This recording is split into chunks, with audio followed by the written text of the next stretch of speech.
guys have to go do things, and we know both our congressmen have to do things, but I'd like to welcome you here. This is not our formal sort of Working for Change forum. This is basically a thank you to Congressman Rangel, who has helped us put this process together with the Center for Community Change and others to start to put a spotlight on issues of poverty and urban poverty. But without the Congressman's interest and attention to this, it just couldn't have happened. We're also here to celebrate we finally have the goods because of the Congressman.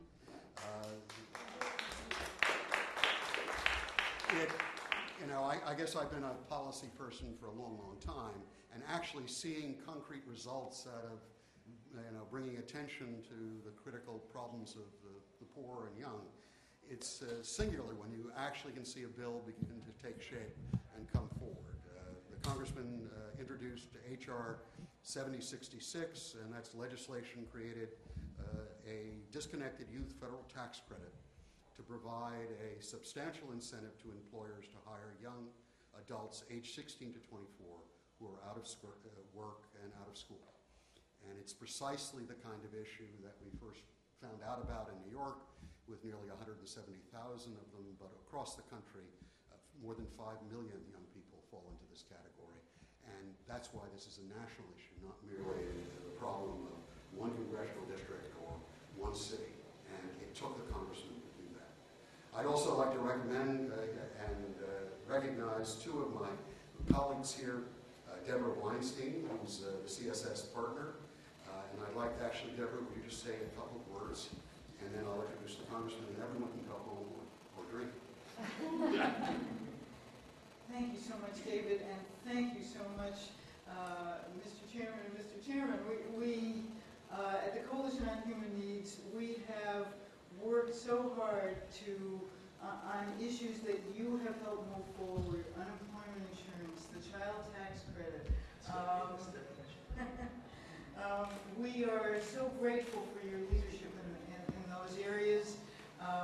We are so nervous about what is going to be happening over the next hours and days, and hope that all of the Congress can follow your lead in making these kinds of programs and so much more in the stimulus package, in the CR, in the tax bills, the child tax credit. These things make a real difference in the lives of low-income people. Thank you so much for your leadership. Congressman, stand is yours. I'd also like to recognize Congressman German from California. Ways and Means staff, she said. Yes. It's yours. Well, David, I don't know. I enjoy all the compliments, as does my colleague Jim McDermott, but when you get down to it, we need each other so badly in the world and the country that we live in that we just have to start congratulating each other and never giving up or giving in. I accept so many challenges in the city because I staple him to every commitment I make. So Bloomberg says, yes, your construction plan sounds good. I say, good, well, next sentence, yes, is in there. We have problems with the schools, and the mayor says, yes, I volunteer. Next second, we have Dave Jones in there. But I tell you, because of the credibility of CSS, and because you always need political action, and because we read from the same page, we have to excite our base. We have to excite our base. Just making sense to each other doesn't make any difference unless we can get that message out. And even though we don't do any politics at all in the House of Representatives or in the Capitol, next year has to be a year that all the things we're dreaming about, we don't have to educate a president about it. We have to find words to execute and make certain it's done. But we don't have to start in the beginning. There was slavery, and then we had the civil rights movement, and we're making progress. We don't have to do any of that. And Jim McDermott and I work together, because if you're talking about education and you're sick, or you don't have an opportunity to work, what good is all of this? And so everything we do on our committee, and it's not spelled education, but you bet your life it's education. We're talking about trade. You cannot trade with anybody unless you have a superior competitive workforce. We talk about health. If you're sick and you compete against healthy people, you can't survive. We deal with Social Security.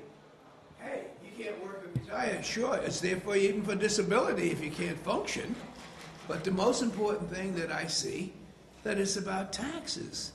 You can't give rebates and stimulate people who are middle class and say they have demands and they can't buy anything, and then give them a couple of checks and think you can get their dignity, their house back, their tuition back, the ability to get health care and education. No, you got to have a system that first says the middle class, the heart of America, are educated, are healthy, and got a couple of dollars to spend to dream that they can bust out of it. And guess what? If they never make it, it's still America. Because that dream of going there, I keep telling the story as we face the housing and the fiscal crisis. I remember so well when the big shot in my family, Uncle John, got a job not only as a postal employee, which was about the biggest job you could get, but he was a driver of a truck. And he got out of Harlem so fast, he went to a place called Jamaica. I thought he'd go into the Caribbean. I didn't know. And so the family came out to see Uncle John's house. And today it's this big, but at that time it was this big. And my late brother says, Charlie, they won't let you to go upstairs. But if you can sneak upstairs, Uncle John and Aunt Sophia, right off of their bedroom, they have their own toilet. I said, I don't believe, a whole bathroom just for the two of them. That was middle class. So no matter what the dreams are, that's what keep us going, because everyone wanted to be what? Like Uncle John. And that's what keeps the country going. That's what this fantastic fiscal bailout of $700 billion is all about. Faith and confidence. People are so screwed up this system on top, and yet, if the whole deck of cards collapse, the guy on the bottom who believes he owes nobody doesn't realize his whole life is based on credit.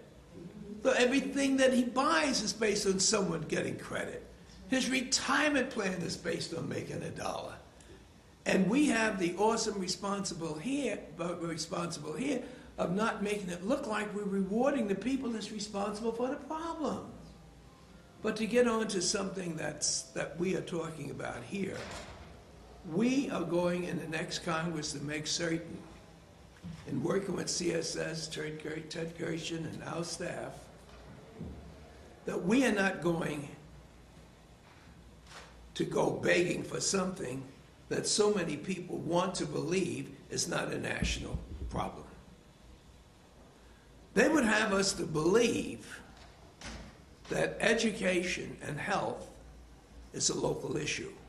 Some cockamamie idea that the writers of the Constitution didn't specifically give it to them, and so therefore the local school board should have in their hands the education of the United States. That is stupid.